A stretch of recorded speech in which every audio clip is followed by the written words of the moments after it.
Par notikumiem Krievijā un arī par drīzumā Latvijā gaidāmo referendumu par krievu valodas statusu šodien Panorāmas studijā iztaujāja Krievijas vēstnieku Latvijā Aleksandru Vešņakovu. Добрый вечер, господин посол. Спасибо, что Labvakar, vēstnieka kungs. Paldies, ka piekritāt intervijai. Mans pirmais jautājums, protams, par parlamentu vēlēšanām Krievijā. Vairāku valstu novērotāji, tostarp arī no Latvijas, uzsver, ka ir bijis daudz pārkāpumu. Par pārkāpumiem ziņo arī EDSO savā atzinumā. Latvijas parlamentārieši, kas bijuši Maskavā, atzina, ka vēlēšanas nevar nosaukt par demokrātiskām. Manipulācijas, balsu viltošana, ļoti labvēlīga federālo plašsaziņas līdzekļu attieksme pret varas partiju. Vai pēc tā visa Krievijas domas vēlēšanas var nosaukt patiešām par taisnīgām, atklātām un demokrātiskām? По-настоящему честными, открытыми и демократическими. Jā, es zinu, ir vairāki atzinumi par vēlēšanām, kas notika Krievijas federācijā. Jūs pieminējat atzinumu, kuru sniedza EDSO pārstāvi, kaut arī pirmajā atzinumā, ko viņi sniedza sākumā, bija teiks, ka vēlēšanas ir labi organizētas, arī tehniski nodrošinātas. Taču vēlēšanas novēroja arī citas misijas. Krievijā kopumā bija vairāk nekā 700 ārvalstu novērotāji no daudzām valstīm. Citos atzinumos mums un mūsu demokrātijai ir iedota augstākā atzīme. Tāpat kā citās valstīs ir viedokļu daudzveidība, arī daudzveidība ir ārvalstu novērotāju vērtējumā. Kas attiecas uz konkrētiem pārmetumiem, to skaita no partiju pārstāvjiem, viņam ir iespēja, un viņi visticamāk šo iespēju izmantos, viņi var vērsties tiesību sargājošajās iestādēs ar konkrētiem pārmetumiem, kurus izskatīs. То у них есть возможность, и они наверняка этой возможностью воспользуются, обратиться в судебные органы по конкретным замечаниям, которые будут предметом рассмотрения. Но в целом я полагаю, что выборы состоялись. Es uzskatu, ka vēlēšanas ir notikušas, provizoriskie rezultāti jau ir, un tie gandrīz neatšķiras no prognozēm, kas tika izteiktas pirms vēlēšanām, un neatšķiras arī no exit pooliem rezultātiem, kurus piedāvāja dažādas organizācijas. Прогнозов, которые были накануне выборов, и тех экзит-полов разных, которые проходили разными организациями. Lielu pārmaiņu vēlēšanu rezultātus nebūs, ja arī notiks kāda tiesvedība. Runājot par demokrātijas trūkumu, kur tādu nav? Vai Amerikā nav? Ir. В том числе в этом демократическом процессе, то где его нет? Его разве нет в Америке? Есть, мы это знаем. Vai Latvijā nav? Arī ir. EDSO jau ir teikusi, ka Latvija ir daudz darījis demokrātijas uzlabošanas virzienā, darīts daudz arī vēlēšanu procesa organizēšanā, taču tā paša laika ir demokrātijas deficīts, jo ir ievērojama vēlētāja grupa, pareizāk sakot, vienai Latvijas iedzīvotāju grupai vispār nav balstīsību. Tad te daudzām valstīm ir pie kā strādāt, un Latvija, un arī Krievijai. Tomēr atgriezīsimies pie situācijas Krievijā, runājot par konkrētiem gadījumiem. Pēdējās dienās internetā ir publicēts daudz video materiālu par to, kā notiek cilvēku apmācība, kuriem vairākas reizes ir jānobalso par partiju Vienotā Krievija. Ar slepeno kameru fiksēts balsošanas process un cilvēki, kuri to ir darījuši. Vēstnieka kungs, es gribētu, lai jūs apskatītu vienu īsu video un to komentētu.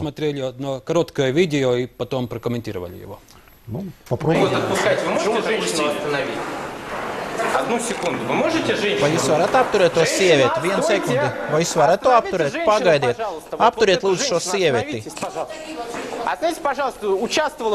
Iecirknī notika biļetēnu izmešana. Šie cilvēki izmeta. Es filmēju, jo esmu žurnālists.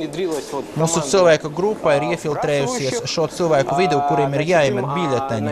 Notiek apmācība, katram solēt 1000 rubļu pēc tam, kad viņi atnāks uz iecirkni un iemetīs urnā 8 biļeteņus, kurus ir atzīmēti partija Vienotā Krievijā. Šeit ir vēlēšana iecirkņa tualete, te atrodas vairāki biļeteni. Redzat, tie ir par Vienotu Krieviju. В туалете лежала стопка бюллетеней за Единую Россию.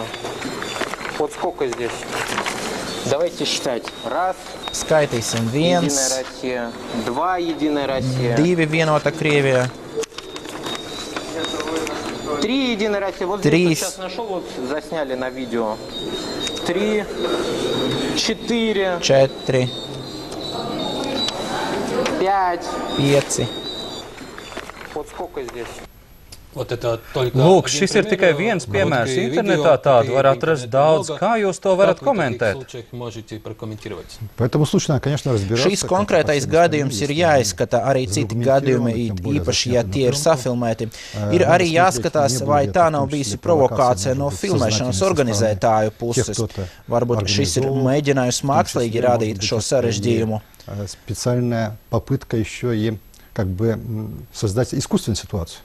Tāpēc ir rūpīgi viss jāizanalizē. Es tā varu atbildēt. Runājot par vēlēšanām, kas notika Latvijas teritorijā, te dzīvo vairāk nekā 30 000 Krievijas federācijas pilsoņu, un viņiem ir tiesības piedalīties Krievijas vēlēšanās. Te nav nevienas sūdzības, neviena uzfilmēta materiāla par to, ka šeit ir bijuši kādi pārkāpumi. Latvijā Krievijas pilsoņi balsojuši ļoti aktīvi, un kopumā te nobalsoja 15,5 tūkstoši pilsoņu, kas ir par 20% vairāk nekā Dūmas vēlēšanās pirms 4 gadiem. Runājot par Latviju, Daugavpilī par partiju Vienotā Krievija nobalsojuši 85% vēlētāju, un par to ir arī mans jautājums, kas man interesē. Čečenijas republikā par Vienoto Krieviju nobalsojuši 99,5% vēlētāju. Ja atceramies padomju laikus, tad par komunistisko partiju ir balsojuši 99% vēlētāju. Bet kā mūsu laikā 99% var nobalsot par vienu partiju? Kā tas iespējams? Lai to saprastu, ir jādzīvot Čečenijas republikā un ir jāsaprot vietējo iedzīvotāju mentalitāti. Lai gan arī man var būt šādi jautājumi. Attiecībā uz Latvijas situāciju, kā es jau teicu, skaits ir liels. 15,5 tūkstoši cilvēku piedalījušies vēlēšanās. 12 000 nobalsojuši par Vienotu Krieviju. Šeit, es domāju, neviens nevar pārmest Krievijas vēstniecībai, kā teikt, kāds kādu ņēma pie rokas un veda, lai viņš speciāli par kaut ko balsotu. Vienkārši Krievijas pilsoņiem, kas dzīvo Latvijā, ir tāds noskaņojums, un to jūs varat uzzināt viņus aptaujājot.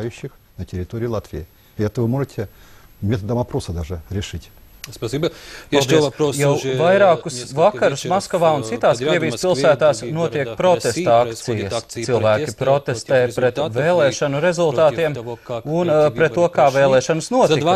2 dienās aizturēt jau 900 protestētāji, arī mani kolēģi žurnālisti. Kāpēc tik asa un, es pat teiktu, rupja attieksme no varas puses? Man ir grūti komentēt, jo es atrodos Latvijā, nevis Krievijā. Federālās televīzijas to nerāda.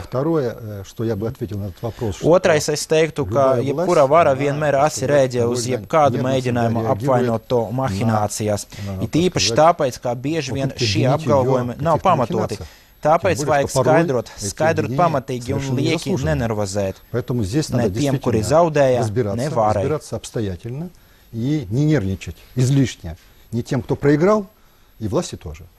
PSRS eksprezidents Mihails Gorbačovs šodien teica, ka pievienojas protestētāju prasībām un aicina Krievijas varu anulēt vēlēšanu rezultātus un rīkot jaunas vēlēšanas.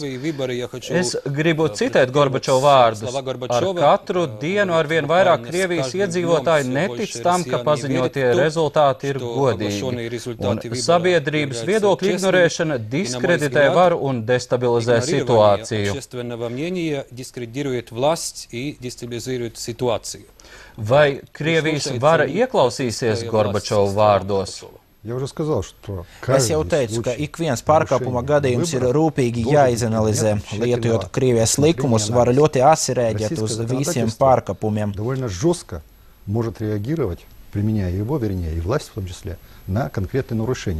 Mums pat ir paredzēta krimināla vajāšana, un tieši tā rīkosies tiesa, ja kāds versīsies ar konkrētiem pierādījumiem par pārkāpumiem šajās vēlēšanās.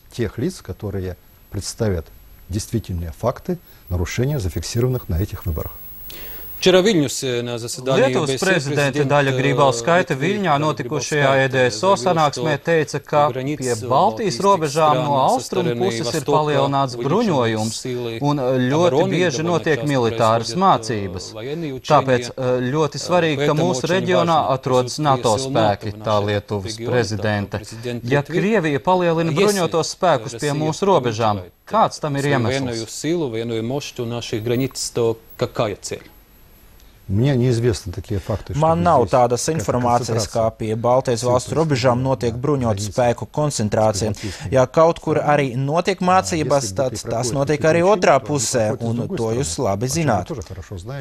NATO šeit ļoti aktīvi strādā, un jūs esat NATO valsts, bet es domāju, ka tādas fobijas traucē veidot normālas attiecības mūsu valstu starpā. Kādam tam jābūt starp Krieviju un NATO, starp Krieviju un Eiropas Savienību, un Krieviju un Latviju, Lietuvu un Igauniju.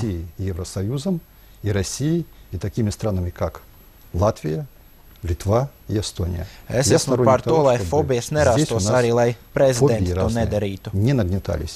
Никем, в том числе и президентами. Vai jūs varat apstiprināt faktu, ka pēdējā laikā Krievijas bruņotie spēki koncentrējas pie Baltijas valstu robežām?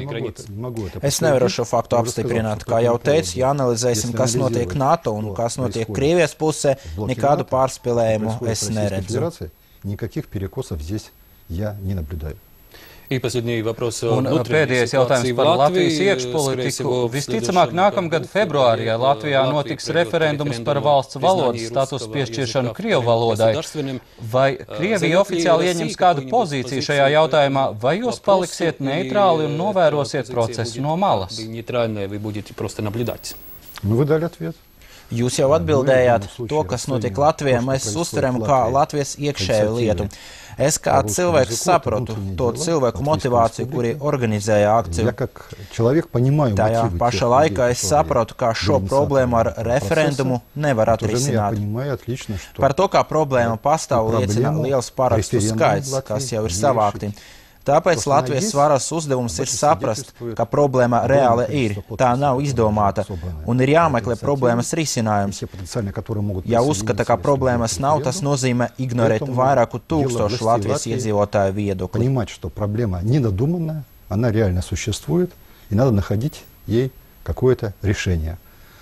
Считать, что ее нет, это значит игнорировать мнение сотен тысяч людей, проживающих в Латвии. Vai varu pajautāt, kā jums iet ar latviešu valodas apguvi? Ir vērojams progress, un tas līmenis, kas man ir tagad, ar to man pietiek. Es uzskatu, ka jebkurā valstī ir jārespektē valsts valoda. Vajag to kopt. Ko dara Latvijas valsts? Tas ir normāli. Bet tajā pašā laikā ir jārespektē nacionāla minoritāšu valodā. Šajā jautājumā mums ir Nacionāla minoritāšu konvencija, kuru Latvija ir ratificējusi, bet ar daudziem grozījumiem. Domāju, pie šī temata ir jāatgriežas. Latvija, как вы знаете, ратифицировала, но сделала очень много изъятий. Может быть, как раз вот к этой теме следует и вернуться. Господин посол, большое спасибо за беседу. Liels paldies par sarunu. Jums paldies par asiem un tiešiem jautājumiem. Ceru, ka visi šie jautājumi tiks atrisināti, lai situācija nepasliktinātos un lai nerastos domstarpības. Paldies.